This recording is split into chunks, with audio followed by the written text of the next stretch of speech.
அனைவருக்கும் வணக்கம். நம்ம இந்த வீடியோவில் ஒரு முக்கியமான ஒரு டாபிக் பற்றி தான் நம்ம வந்து பேச போகிறோம். என்னன்னு கேட்டிங்கன்னா இம்பார்ட்டன்ட் கொஷின்ஸ், அதை பற்றி தான் நம்ம வந்து பார்க்க போகிறோம். ஸோ இப்போ பப்ளிக் எக்ஸாம் பார்த்தீங்கன்னா நமக்கு ரொம்ப நெருங்கிருச்சு. ஸோ +2க்கு பார்த்தீங்கன்னா உங்களுக்கு மார்ச் 3லேருந்து உங்களுக்கு பார்த்தீங்கன்னா பப்ளிக் எக்ஸாம் வந்து ஸ்டார்ட் ஆகுது.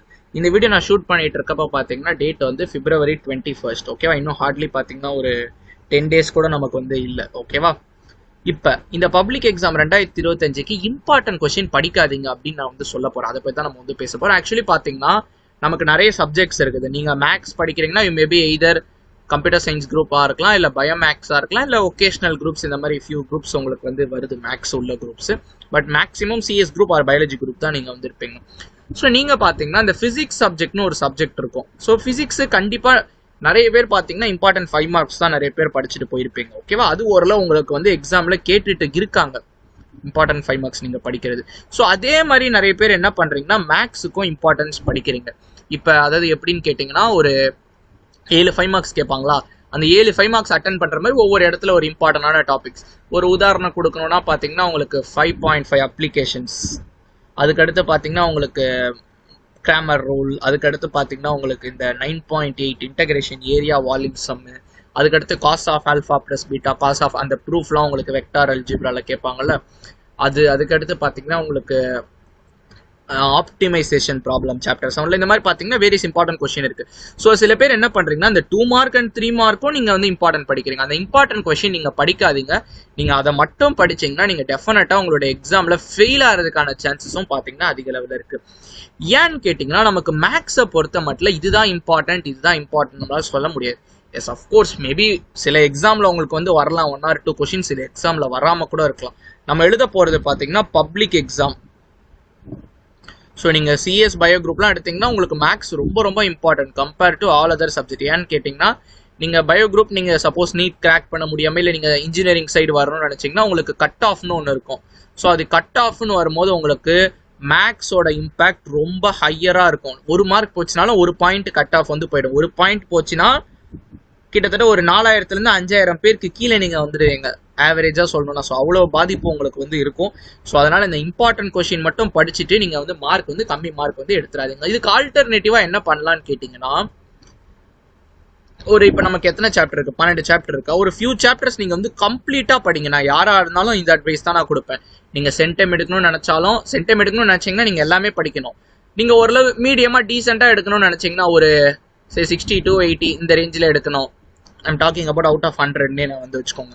இல்லை நான் பாஸ் ஆனால் போதும், அப்படி எந்த கேட்டகரியாக இருந்தாலும் அவங்களுக்கு இதான் நான் வந்து சொல்ல போகிறேன். என்னன்னு கேட்டிங்கன்னா எடுத்தோன்னே நான் சொல்கிற சாப்டர்ஸ்லாம் நீங்கள் வந்து படிச்சுங்க. ஸோ மொத்தமாக 12 சாப்டர்ஸ் இருக்குது. நம்ம என்ன பண்ண போகிறோம்னா ஒரு பாதிக்கும் மேலே நம்ம வந்து படித்து வச்சுக்க போகிறோம். ஃபுல்லான எக்ஸாம்பிள் எக்ஸசைஸ் எல்லாமே. இப்போ ஒன்று நம்ம வந்து ஃபுல்லாக படிக்கிறோம். நிறைய பேர் என்ன பண்ணியிருப்பீங்க, இம்பார்ட்டன்ட் மட்டும் படிச்சிருப்பீங்க. ஸோ அந்த மாதிரிலாம் நம்ம படிக்க போகிறதுல ஃபர்ஸ்ட் சாப்டர் எடுக்கிறோம், ஃபர்ஸ்ட் சாப்டரை நம்ம வந்து ஃபுல்லாக படிக்கிறோம். அதே மாதிரி செகண்ட் சாப்டர் எடுக்கிறோம், ஃபுல்லாக படிக்கிறோம். ஸோ நிறைய வீடியோஸ் நீங்கள் வந்து பார்க்கலாம் யூடியூப்பில். ஸோ அஃப்கோர்ஸ் நவடேஸ் பார்த்தீங்கன்னா உங்களுக்கு யூடியூப்பில் வீடியோஸ் பார்க்குறவங்களோட வீடியோஸ் அப்லோட் பண்ணுறவங்க அதிகமாயிட்டாங்க sadly. But so by the way, so இதுதான் பார்த்தீங்கன்னா நீங்கள் தான் நம்மளுடைய ஃபர்ஸ்ட் பேட்ச் கிடையாது. நம்ம ஆல்ரெடி பார்த்தீங்கன்னா 4 பேட்ச் நம்ம வந்து சொல்லி கொடுத்துருக்கோம். நீங்கள் தான் பார்த்தீங்கன்னா 5th பேட்ச். ஸோ நீங்கள் நம்ம சேனல் பார்த்தீங்கனாலே உங்களுக்கு வந்து தெரியும். ஸோ ரீசெண்டாக ஃபியூ டேஸ் நம்ம அப்லோட் பண்ணாமல் இருக்கோம் வீடியோஸு. ஸோ அதனால் இப்போ புதுசாக பார்க்குற யாருக்காச்சும் நான் சொல்கிறதுக்காக நான் வந்து சொல்கிறேன். ஓகே, நம்ம சேனலை மறக்காமல் சப்ஸ்கிரைப் பண்ணிக்கோங்க. அண்ட் நிறைய இது எப்படி ப்ரிப்பேர் பண்ணுறது, எப்படி நம்ம வந்து ஈஸியாக மார்க் எடுக்க எல்லாமே நான் உங்களுக்கு சொல்லி கொடுத்துருக்கேன்ப்பா. எது லீகலான வே 100% அந்த வே நான் சொல்கிற வே உங்களுக்கு ஒர்க் ஆகும்.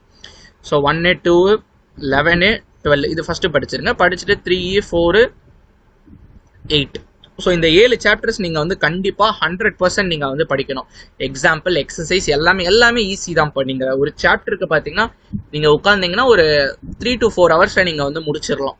ஸோ அந்த மாதிரி சாப்டர்ஸ் தான் இது. ஏன்னா 12th சாப்டர்லாம் பார்த்தீங்கன்னா ரொம்ப ரொம்ப சின்ன சாப்டர். அதே மாதிரி பார்த்தீங்கன்னா 3rd அதெல்லாம் 2ndலாம் உங்களுக்கு சின்னதாக, 8th பார்த்தீங்கன்னா சின்னதாக. கொஞ்சம் உங்களுக்கு 11th மட்டும் நீங்கள் கொஞ்சம் கான்சென்ட்ரேட் பண்ண மாதிரி இருக்கும். ஏன்னா லிட்டில் பிட் உங்களுக்கு இன்டகிரேஷன்லாம் உள்ளே வரும். ஸோ அதுக்காக நான் வந்து சொல்கிறேன். ஓகேவா? இந்த சாப்டர்ஸ்லாம் நீங்கள் படித்தோன்னே நீங்கள் நெக்ஸ்ட்டு அதர் செட் ஆஃப் சாப்டர்ஸ்க்கு நீங்கள் வந்து போகலாம். லைக் ஒரு 5th சாப்டர் போகலாம், 9th சாப்டர் போகலாம். இந்த மாதிரி சாப்டர்ஸ்லாம் நீங்கள் வந்து போய்க்கலாம் உங்களுடைய ஓன் இன்ட்ரெஸ்ட்டில். ஓகேவா? இப்போ நிறைய பேர் எதுக்கு இம்பார்ட்டன்ட் படிப்பாங்க, ஸோ பாஸ் ஆகணும். அந்த மாதிரி பீப்புள் தான் ஆக்சுவலி இம்பார்ட்டன்ட் வந்து லுக் பண்ணுவாங்க. நான் அவங்களுக்கே இப்படி தான் நான் சொல்கிறேன். அப்போ நீங்கள் இந்த மாதிரி நல்ல மார்க்லாம் எடுக்கணும்னு நினச்சிங்கன்னா நீங்கள் இம்பார்ட்டன்ட் கொஸ்டின் மட்டும் படிச்சுட்டு போயிடாதீங்க. ஸோ லாட் ஆஃப் மெட்டீரியல்ஸ் உங்களுக்கு பார்த்தீங்கன்னா கூகுளில் அவைலபிளாக இருக்கும். நீங்கள் you need not wait for YouTube video. நீங்கள் பார்த்தீங்கன்னா இம்பார்ட்டன்ட் கொஸ்டின் சர்ச் பண்ணிங்கன்னா நிறைய உங்களுக்கு இருக்கும். அதெல்லாமே படிக்கலாமான்னு கேட்டிங்கன்னா அதெல்லாம் படிக்காதீங்கன்னு தான் நான் வந்து சொல்லுவேன். ஸோ ஆனஸ்ட்டாக சொல்லணும்னா அது எதுவுமே நீங்கள் வந்து படிக்காதீங்க.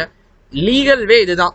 At any point of time இப்போ உங்கள் பேட்ச்க்கு நான் இதை சொல்லிட்டு இருக்கேன்னா, நீங்கள் 2025 பப்ளிக் எக்ஸாம் எழுதுறீங்க, மேபி இதே சேம் சிலபஸ் ஒரு 2030 பேட்ச் எழுதுறாங்கன்னா அவங்களுக்குமே நான் இதே தான் நான் சொல்லுவேன்.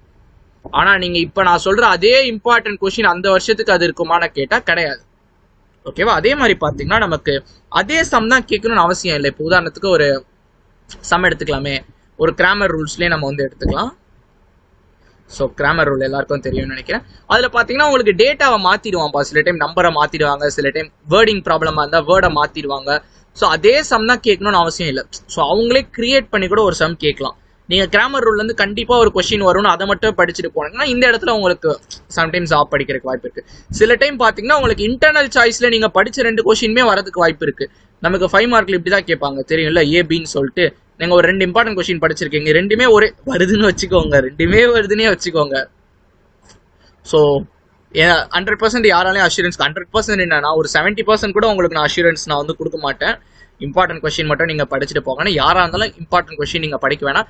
அண்ட் ஒன் மோர் திங், நீங்கள் எடுத்தோன்னே பார்த்தீங்கன்னா கொஸ்டின் பேப்பர்ஸை பார்த்து படிக்கிறது, model question paper, previous year, அதெல்லாம் நீங்கள் ஆரம்பிக்காதீங்க.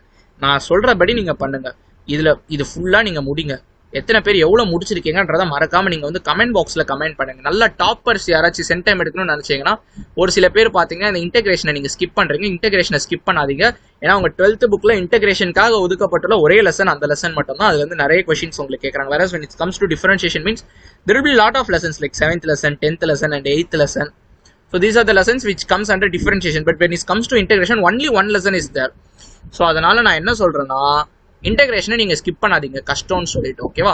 ஸோ இதெல்லாம் நீங்கள் ஸ்கிப் பண்ணிவிடுவீங்க தான் இங்கே உங்களுக்கு நான் தனியாக எழுதுறேன். ஸோ சென்டம் எடுக்கிறவங்க எப்படி எல்லாமே தான் படிக்க போகிறீங்க. நான் உங்களுக்கு என்ன சொல்கிறேன்னா, யாராக இருந்தாலும் இந்த ஒரு 7 சாப்டர்ஸை நீங்கள் வந்து விட்டுறாதீங்க. அதே மாதிரி 1 மார்க்ஸ் வந்து கம்ப்ளீட்டாக எல்லாமே படிச்சுட்டு போங்க. 1 மார்க்ஸ் நமக்கு அதிக வெயிட்டேஜ் இருக்குது மேக்ஸில். ஸோ இப்போலேருந்து படிக்க ஆரம்பிங்க. லாஸ்ட் டைமில் படிச்சிங்கன்னா மண்டையில் நிற்காது. அதுக்கு தான் நான் வந்து சொல்கிறேன். ஸோ இதான் நான் வந்து சொல்ல வந்தேன். ஸோ அதனால் நமக்கு இனிமேல் எது இம்பார்ட்டன்ட் 2 மார்க், எது இம்பார்ட்டன்ட் 3 மார்க், அதெல்லாம் நம்ம வந்து பிலீவ் பண்ண தேவையில்லை. நம்ம ஜஸ்ட் நம்மளுடைய ப்ரிப்பரேஷனை போடும். இப்படி போடும்போது மேக் ஷுவர் நம்ம எல்லாருமே எக்ஸசைஸ் ஈஸியாக படிச்சிடும்பா. எக்ஸசைஸ் 4.1, 4.2 அப்படி நம்ம சொல்கிறோம். At the same time example சம்ஸையும் நம்ம வந்து படிக்கணும். ஸோ எக்ஸாம்பிள் சம்ஸும் புக்கில் வந்து கேட்பாங்க. ஸோ இது ஏன் மக்களுக்கு இப்படி ஒரு எண்ணம் வருதுன்னா, முக்கால்வாசி ஸ்கூல் மேலே என்ன பண்ணுவாங்கன்னு கேட்டிங்கன்னா, உங்களுக்கு எக்ஸசைஸை மட்டும்தான் அவங்க போர்டில் சொல்லி கொடுப்பாங்க. ஸோ எக்ஸாம்பிள்ஸ் நீங்களே பார்த்துக்கோங்கன்னு சொல்லிட்டு விட்டுருவாங்க. ஸோ அந்த ஒரு இதனால தான் நான் இப்படி இருக்குன்னு நான் அசியூம் பண்ணுறேன். ஸோ மேபி அப்படின்னா நீங்கள் கமெண்ட் பாக்ஸில் கூட நீங்கள் வந்து சொல்லலாம் அப்படிதான் சொல்லிட்டு. ஸோ அதனால பாயிண்ட் என்ன நான் சொல்ல வரேன்னா, when you learn example, அந்த ஒரு கான்செப்ட் படிக்கிறீங்கன்னா அதுக்கான எக்ஸாம்பிள் சம்ஸும் படிக்கணும். இப்போ உதாரணத்துக்கு கிராமர் ரூல் படிக்கிறீங்கன்னா அது பேஸ்டாக எக்ஸாம்பிள் சம் கொடுத்துருப்பாங்க. காசியன் எலிமினேஷன் படிக்கிறீங்கன்னா அதுக்கு பேஸ்ட் எக்ஸாம்பிள் சம் கொடுத்துருப்பாங்க. டிஸ்கார்ட்ஸ் ரூல் படிக்கிறீங்கன்னா அதுக்கு பேஸ்ட் ஆன் எக்ஸாம்பிள் சம் கொடுத்துருப்பாங்க. ப்ராப்பர்ட்டிஸ் ஆஃப் இன்டெகிரேஷன் படிக்கிறீங்கன்னா அதுக்கு பேஸ்ட் எக்ஸாம்பிள் சம்ஸ்லாம் உங்களுக்கு கொடுப்பாங்க. ஸோ அதனால தரவா படிங்க இந்த 7 லெசன்ஸ். அதுக்கடுத்து நம்ம ஒவ்வொன்றா படிச்சுக்கலாம். அதுக்கடுத்த பிளான் நான் சொல்லவா? இதுக்கடுத்து நீங்கள் படிச்சிட்டிங்கன்னா நீங்கள் வால்யூம் 1ல 5th சாப்டர் நீங்கள் வந்து எடுத்துக்கலாம். ஓகேவா? ஸோ வால்யூம் 2ல 9th படிச்சுக்கோங்க. 9th படிச்சுட்டு 7th படிக்கலாம், 10th படிக்கலாம், 6th படிக்கலாம். ஸோ இந்த ஆர்டரில் கூட நீங்கள் வந்து போகலாம். ஸோ ஏன் நான் 6th கடைசியாக வைக்கிறேன்னா, சில பேர் அது ஈஸியாக ஃபீல் பண்ணுவீங்க, பட் சில பேர் டஃபராக ஃபீல் பண்ணுவாங்க. பிகாஸ் லாட் ஆஃப் ஃபார்முலாஸ் நிறையா உங்களுக்கு வந்து இருக்கும் அந்த லெசனில். ஸோ இப்படி தான் பார்த்தீங்கன்னா நம்ம வந்து படிக்கணும். பட் குறைந்தபட்சம் இந்த 2மே நீங்கள் ஃபுல்லாக கம்ப்ளீட்டாக படிக்க பாருங்கள். இந்த 3ல் 2 படிக்க பாருங்கள். ரொம்ப ரொம்ப கஷ்டமாக இருக்குன்னு ஃபீல் பண்ணுங்கள். அந்த 3ல் ஏதாச்சும் ஒன்றாச்சு படிக்க பாருங்கள். ஸோ சென்டம் எடுக்கணும்னு நினைக்கிறவங்க மோஸ்ட்லி எல்லாமே கவர் பண்ண பாருங்கள். பிகாஸ் கம்பல்சரி நமக்கு ஒரு ஃபேக்டர் இருக்குது. ஸோ இதில் நீங்கள் ஸ்கிப் பண்ணலாம், ஸ்கிப் பண்ணால் கூட நல்ல மார்க் எடுக்கலாம். பட் இந்த கம்பல்சரியில் சப்போஸ் உங்களுக்கு புக் பேக்கில் உள்ள எக்ஸசைஸ் கொஷினே உங்களுக்கு கேட்டுட்டாங்கன்னா என்ன பண்ணுவீங்க? அந்த ஒரு ஃபேக்டருக்காக தான். ஓகேவா? ஸோ யாராக இருந்தாலும் நான் சொன்ன மாதிரி பண்ணுங்கள். ஃபஸ்ட்டு இந்த 7, அதுக்கடுத்து இந்த 2 லெசன். ஸோ இங்கே ஒரு 9 லெசன் ஆயிடுச்சு. இந்த 3ல் ஏதாச்சும் 2 நல்லா சென்டம் எடுக்கணும்னு நினைக்கிறவங்க 3மே கூட நீங்கள் வந்து படிச்சுக்கலாம். ஸோ இதுதான் ஆக்சுவல் ஒர்க்கு. நிறைய மிஸ்லீடிங். நிறைய பேர் பார்த்தீங்கன்னா எடுத்தோன்னே என்கிட்ட வந்து இம்பார்ட்டன்ட் கொஷின் தான் மேக்ஸில் கேட்குறீங்க. So we always tell that மேக்ஸ்க்கு நீங்கள் இம்பார்ட்டன்ட் கொஷின் வந்து படிக்காதீங்க. ஸோ அதர் சப்ஜெக்ட்ஸ்க்கு நீங்கள் படிக்கிறீங்கன்னா கூட அதை ஃபஸ்ட்டு ப்ரெஃபரன்ஸாக நீங்கள் வச்சுக்கோங்க. லைக் எப்படின்னா அதை படிக்காமல் வேறு கொஷின்ஸ்க்கு நீங்கள் வந்து போகாதீங்க. அந்த மாதிரி நீங்கள் வந்து படிச்சுக்கோங்க. ஓகேவா? ஸோ அதை மட்டுமே கம்ப்ளீட்டாக பிலீவ் பண்ணி போயிடாதீங்க. ஓகேவா? அதுதான் நான் வந்து சொல்லுவேன். இந்த வீடியோ நான் சொன்ன ஒவ்வொரு கான்செப்ட்ஸ் ஒவ்வொரு தகவல்களும் உங்களுக்கு புரிஞ்சிருக்கும்னு நினைக்கிறேன். ரொம்ப இம்பார்ட்டண்டான ஒரு வீடியோ. உங்கள் ஃப்ரெண்ட்ஸ் யாராச்சும் இம்பார்ட்டன்ட் கொஸ்டின் படிக்கிறாங்கன்னா அவங்களுக்கு நீங்கள் நான் இப்போ சொன்ன எல்லாமே சொல்லுங்கள் அப்படின்னா இந்த வீடியோவை கூட நீங்கள் அவங்களுக்கு கொடுக்கலாம். அவங்களுக்கும் பார்த்தீங்கன்னா ஒரு ஐடியா வந்து கிடைக்கும் எப்படி படிக்க ஆரம்பிக்கிறதுன்னு சொல்லிட்டு. ஸோ நாட் ஒன்லி ஃபார் படிக்காதீங்கன்றதை விட எப்படி படிக்கணும்னு நம்ம இந்த வீடியோவில் சொல்லியிருக்கோம். ஸோ இந்த வீடியோ உங்களுக்கு பிடிச்சிருக்கும்னு நம்புறேன். அப்படி இருக்கிற பட்சத்தில் வீடியோவை லைக் பண்ணிவிட்டு சேனலை மறக்காமல் சப்ஸ்கிரைப் பண்ணிக்கோங்க. ஓகேவா? So bye.